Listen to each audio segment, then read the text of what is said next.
You've probably been hearing about the death of 66 children in the Gambia linked to cough syrups. WHO recommends all countries detect and remove these products from circulation to prevent further harm to patients.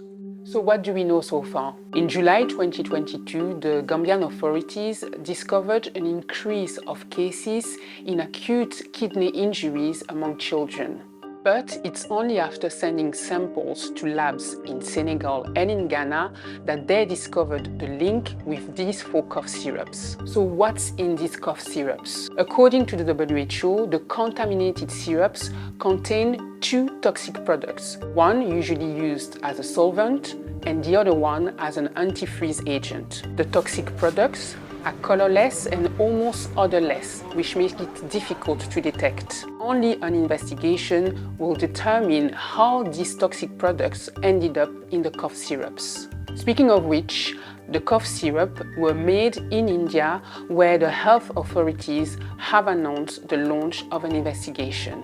तो इसके sample लेके जो central drug laboratory है कैलकाटा में वहाँ पर sample भेजे गए हैं वहाँ से रिपोर्ट आने के बाद अगर कोई चीज गलत हुई तो बहुत सख्त कार्रवाई करी जाएगी. India produces a third of the world's medicine, usually in the form of generic drugs. And for Maiden Pharmaceuticals, the producer of the contaminated cough syrups, Africa is one of its main markets. Back in the Gambia, the government has banned the sale of the contaminated cough syrups. The country has launched an urgent door-to-door campaign to collect the contaminated products. The question now is to know if the contaminated cough syrups have been distributed in other countries in the region. How can you protect your children? Check if you have any of these products at home. And if you do not use them. If your children have symptoms such as diarrhea or headache,